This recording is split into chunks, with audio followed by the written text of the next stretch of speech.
तो दोस्तों फोकस के लिए क्या ही बात करूं। कमेंट्स में काफ़ी ज़्यादा कंप्लेंट्स आ रहे हैं फोकस से रिलेटेड कि निकॉन का मिररलेस कैमरा फोकस आउट कर रहा है। कुछ समझ में नहीं आ रहा है कि फोकस आउट कैसे हो रहा है, जबकि फोकस से रिलेटेड मैंने बहुत सारे वीडियोस बनाए हैं। रीज़न भी मुझे कुछ समझ नहीं आ रहा है कि आप कैमरा प्रॉपर यूज़ नहीं कर पा रहे या सेटिंग्स प्रॉपर यूज़ नहीं कर पा रहे। ये वीडियो दोस्तों आपको कंप्लीट देखना बहुत ज़्यादा ज़रूरी है, क्योंकि आज के इस वीडियो में जो बात होगी सिर्फ फोकस से रिलेटेड होगी। वीडियो आज का जो है थोड़ा सा लंबा हो सकता है, बोर बिल्कुल मत होना, क्योंकि जो भी फोकस से रिलेटेड है मैं काफ़ी सारा सेटिंग्स काफ़ी सब कुछ मतलब मान के चलो कि इसमें मैं कम्प्लीटली ऐड करने वाला हूँ। एक डिटेल्स वीडियो आज मैं आपको देने वाला हूँ फोकस के मामले में। तो सबसे पहले हम बताएंगे कैमरे के कुछ बेसिक सेटिंग्स जो आपको करना ही करना है। स्टार्टिंग में क्या है कि अगर आपको ऐसा लगता है कि मेरा फोकस आगे हो रहा है, पीछे हो रहा है, लेफ़्ट राइट कहीं भी हो रहा है, अगर आप बहुत ज़्यादा कंफ्यूज है तो आपको क्या करना चाहिए। सबसे पहले सेटिंग्स मैं आपको बताता हूं। तो दोस्तों सबसे पहला जो सेटिंग्स मैं आपको बताना चाहता हूं, तो आपको मेन्यू बटन को प्रेस करना है और प्लेबैक मेन्यू पे चले आना, जो कि सबसे पहला फंक्शन मेन्यू है। यहाँ पे जो आपको ऑप्शन देखने को मिलेगा वो मिलेगा आपको प्लेबैक डिस्प्ले ऑप्शन देखने को मिलेगा। ये वही ऑप्शन है जो कि फोटोग्राफी करने के बाद आपको अलग अलग चीज़ें के यहाँ पे सेटिंग्स से डिटेल्स नज़र आती है। तो यहाँ पे आपको करना पड़ेगा फोकस पॉइंट्स पे सेलेक्ट करना होगा। ये इसलिए ज़रूरी है क्योंकि आपको पता चले, ठीक है। ये आपको स्टार्टिंग में करना है या फिर आप प्रैक्टिकल कर सकते हैं इसके साथ। आपको ऑल टाइम या फिर 10-12 दिन ऐसा कुछ नहीं इसको एक्टिवेट करके रखना है।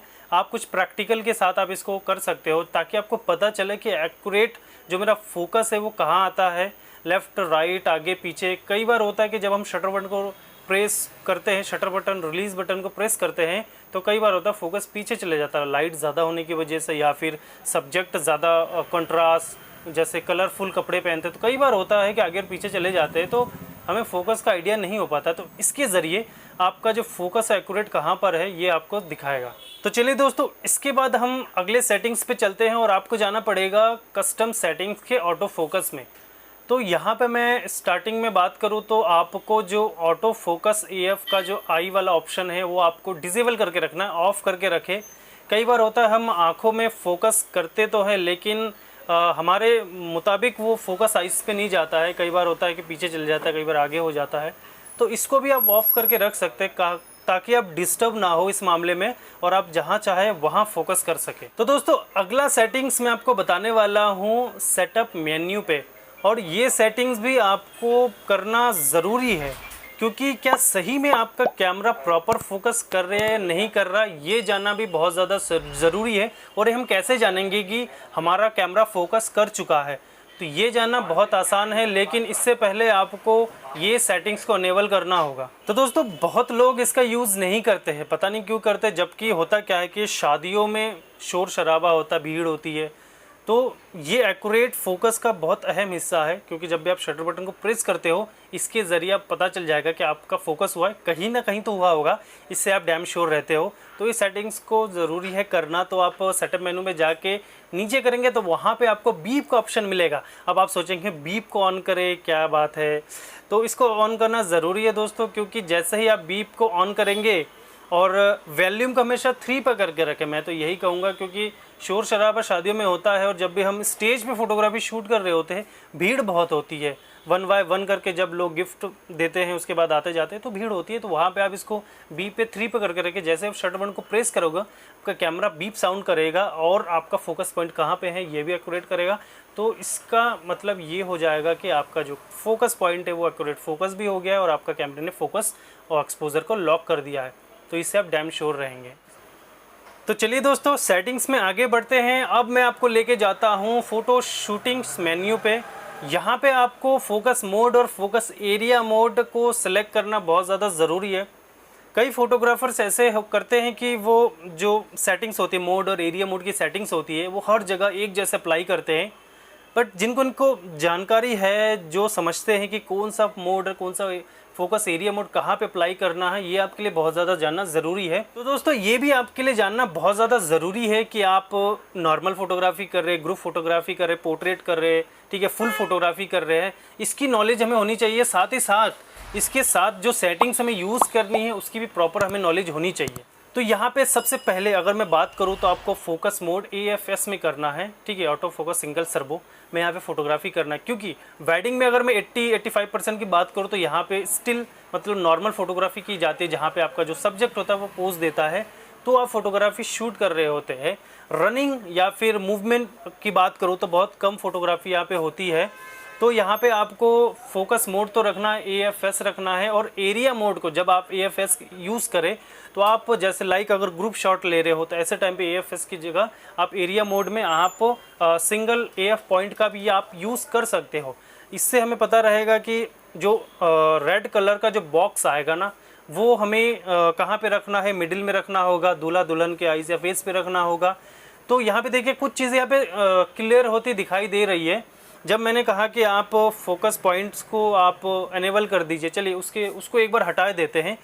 अब मैंने आपको कहा कि आप AFS रखिए और एरिया मोड को सिंगल पॉइंट पे रखिए, तो आपको एक रेड कलर का बॉक्स मिल जाएगा जो कि आप मिडिल पे दूल्हा दुल्हन के फेस या आई पे रख सकते हैं। उसके बाद आप बीप को भी ऑन कीजिए। अब क्या होगा, जैसे आप शटर बटन को जैसे आपने प्रेस किया, आपको बीप की साउंड आया, उसका मतलब, और आपका जो सर्कल है वो ग्रीन डॉट भी अलर्ट कर रहा है।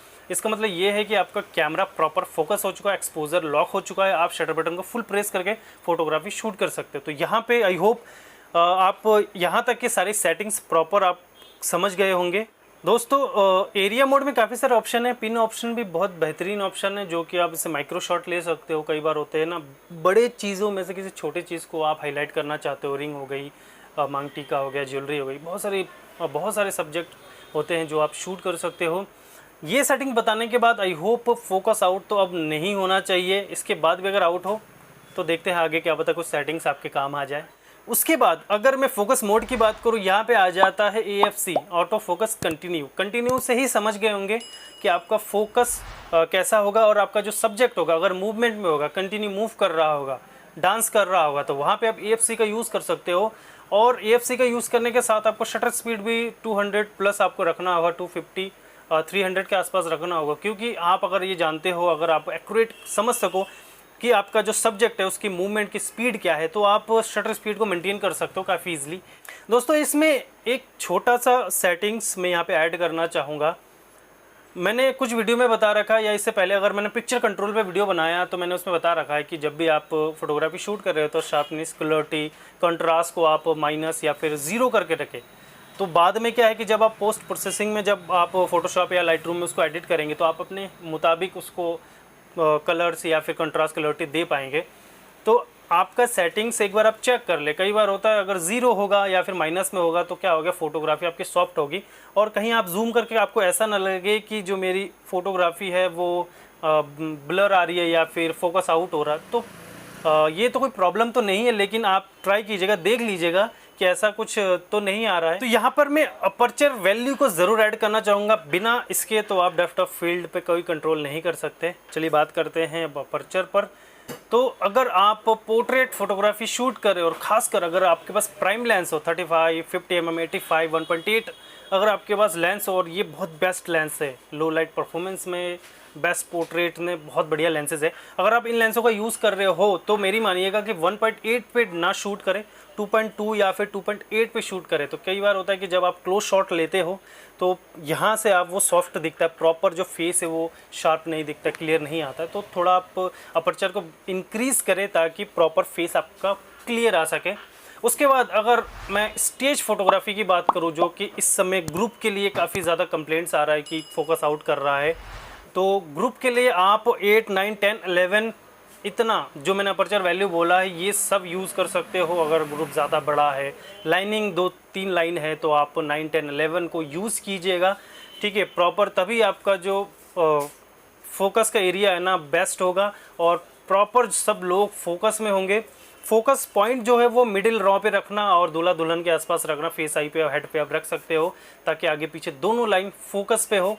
तो यहाँ पे अगर आप सिंगल फुल फोटोग्राफी शूट कर रहे होते हो तो आप 5.6, 7.1 ऐसे पे आप अपर्चर वैल्यू को यूज़ कर सकते हो। तो दोस्तों लास्ट में जो मैं आपको बताने वाला हूँ कैमरा हैंडलिंग को लेके, कैमरा होल्डिंग को लेके कि आपको कैमरा किस तरह से होल्ड करना, कुछ कैमरा हैंडलिंग के साथ कुछ सेटिंग्स है जो आपको एनेबल करना है, डिसेबल करके नहीं रखना है।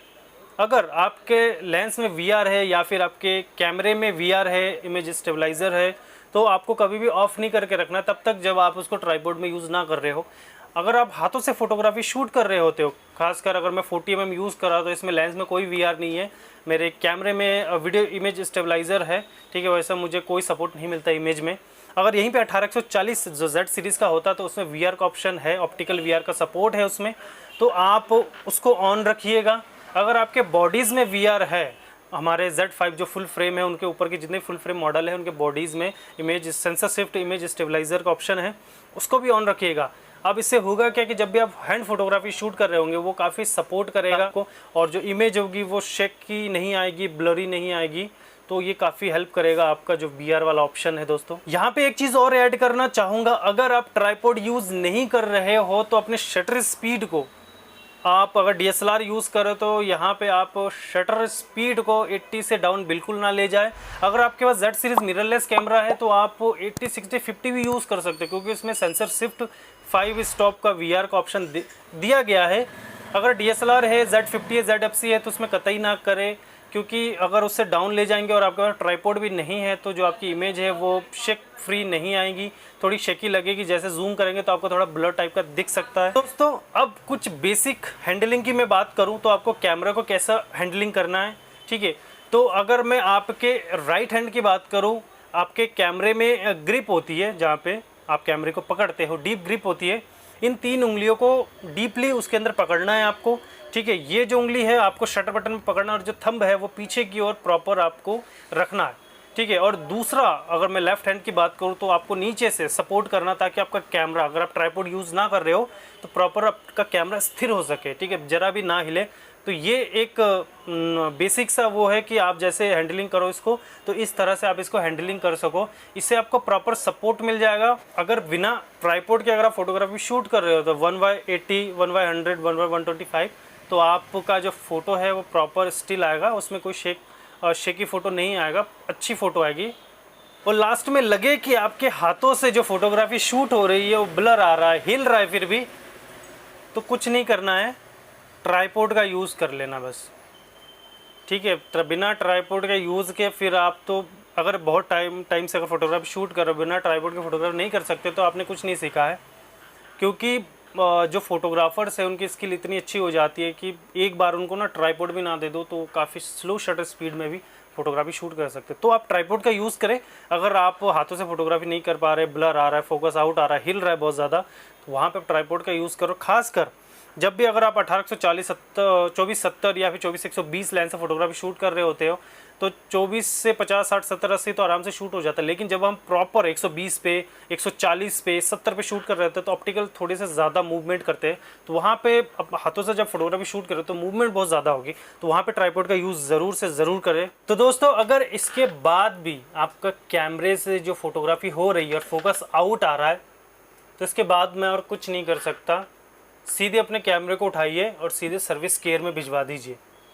क्या पता टेक्निकली फॉल्ट हो, लेकिन जितनी सेटिंग्स मैंने आपके साथ शेयर की है, अगर प्रॉपर आप ये सारे सेटिंग्स को कर लो और एक एक चीज़ ध्यान से देखो, बारीकी से करो, तो आपका जो फोकस आउट नहीं होगा। अभी कुछ कमेंट्स में पढ़ रहा था कि Z5, Z6, Z6 सब फोकस आउट करा, सब क्या कमेंट्स आ रहे मुझे समझ नहीं आ रहा है। जबकि यहाँ पे प्रैक्टिकली मैं जब उनका डेमो देता हूँ, यहाँ पे अनबॉक्सिंग करता हूँ, सेल आउट करता हूँ, तो इतना एक्यूरेट फोकस आता है कि पहले से अब निकॉन की Z सीरीज़ कैमरे में इम्प्रूवमेंट बहुत अच्छी हो गई है। यहाँ तक कि Z50 जो कैमरा इसकी भी फोकस बहुत बढ़िया हो गया है, बहुत ज़्यादा इम्प्रूव्ड हो गया है।